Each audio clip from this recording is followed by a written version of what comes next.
Hello everyone, it's Janet here with my last design team project for Wild Orchid Crafts and the Wild Bunch. And I want to thank Paul and Surrey. This has been a fabulous opportunity and I've really enjoyed my time using their wonderful products. And just check out the Wild Orchid Crafts channel because they have a new design team that is just putting out some fabulous work. So you'll want to make sure you see that. And I will continue to be using Wild Orchid Crafts products because I love all of their things that they sell. So for this project, we did a swap with some of the old design team members, and the swap was hosted by Jules. And I did another one of my tea party boxes, except for this one I did in an aqua color. I used the Annie Sloan duck egg paint for this color. I love aqua and pink together. It's just one of my favorite combinations. So it isn't totally complete yet. I haven't put the window in because I will be personalizing with the person's name that it goes to, and I don't want to give that away yet. So I won't put that in for now. The frame is just put on, but it's actually easier to photograph because you don't have the shiny part of it. So it is just a cigar box that has been altered, and like the last one, I added a whole entire box made out of chipboard just on top, and I just started with a square. I made a square out of just chipboard pieces and glued them together, and then just kept layering different pieces to come up with this box. And then around the edge to hide where I put the two together, I use this beautiful, beautiful white net lace. It's this lace right here.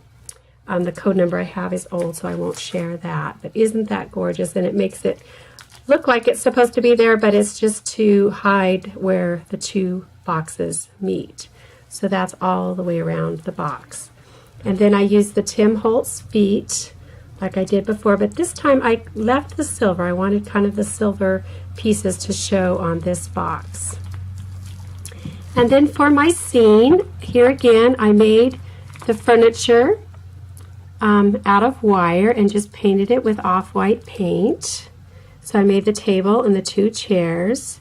Then the little seat cushions are made out of the little pink rosette trim, which Wild Orchid Crafts does still sell. It's this beautiful trim here. And I also have some of that trim up in the top, kind of to look like crown molding up there in the back. So I use that in both places there. And for this girl's dress over here, I used my Forever Young cartridge like before and cut out the girls here, and I just put them together with 5 different pieces so they would be real stiff. So that's what I did there. And for her dress, I used some of this gorgeous lace here, which is also from Wild Orchid Crafts. I just love the net lace, and I'm not sure if they're carrying it right now, but they carry a bunch of different kinds, so make sure you check it out. And then her hat is made out of the same fabric the tablecloth is made out of. It's that kind of rosette fabric that I just picked up at Joann's. Have a couple little teacups there. And the vase is made out of a bead, and then on the bottom of the bead I have a bead cap. And then I just ran these little teeny, they're the pale pink rosebuds, 4 millimeter.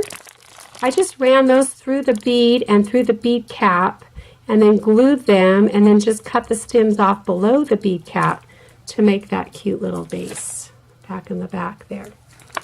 And the window frame was just one from Recollections, and behind it I have a outdoor tea party scene, and then I put the picture of that, and then I put some transparency over it so it would look like a window looking out. And then this girl over here, both of the girls have one of these small little rosebuds in their hair. Oh, I don't have that one here. I'll put the link down below, but it's just a small little open rose. I use those all the time. They're just great for cards. And then I have the door that does open. So it does open up, and I have a little frame in there with a picture of a teapot. And this also will have a transparency over it with the name of the person's store that this is going to. Have a Tim Holtz number piece up here. And as you can see, I just used a lot of different moldings. Most of these were purchased at Michael's or Hobby Lobby. For instance, this window piece, it's just loosely on here, and the reason for that is I will put my transparency on the back of here, and then I will glue it on, and so then I'll have my window. And what I'm going to do with my transparency is I use the multi-purpose transparency film. You just get it at your local office supply store, but you need to make sure that it goes for the right copier that you have. This one will do inkjet and laser. Some of them are made for just laser and some for just inkjet. So you just need to make sure that you get the right product for your printer. And then I will print out a nice little label like I did before with the person's name, and I will have a little tea room on there as well. So that is why I left that off there. And then I also, at the top there, I have some of the pure cream lace, if you can see it up here, and it'll peek out of the window when the window goes on. And that is this beautiful lace right here. I've used this in so many different projects. So I am just so happy with the way it turned out. And this time I did make it smaller so that I don't have an overlap on the back. So it just have this big piece of trim here. I got this piece of trim from Home Depot. So if you just layer and layer, it works. And then that'll just go on there. So on the inside of the box, oh, I forgot to mention, in the back of the box, I used fabric, and I just used my matte gel medium to wallpaper the fabric onto the back so that it would look like wallpaper. And then I used that fabric and a coordinating fabric on the inside of the box. So I used the same fabric here. I sewed around the edges.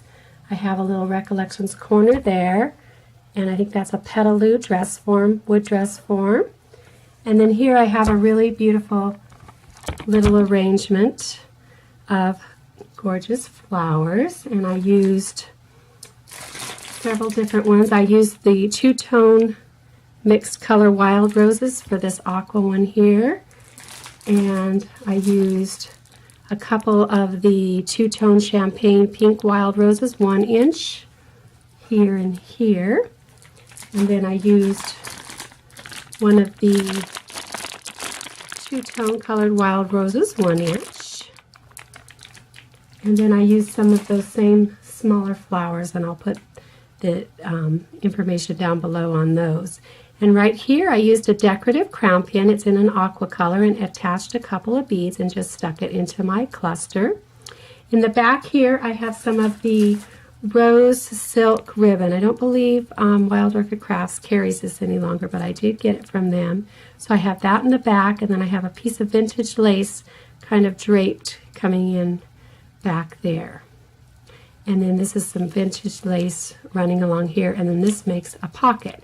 So these are two coordinating fabrics, and then I sewed together using my sewing machine with a decorative stitch. And then on the bottom I have the coordinating piece, and I just, there again, just glued it in, stitched around the edges so it would kind of finish it off. So that is the look of the box open up. So it's a decorative piece as well as usable, and I will be filling it with some treasures. And thank you everyone so much for all of your support and watching my videos. I really appreciate it, and thanks Wild Orchid Crafts for the opportunity.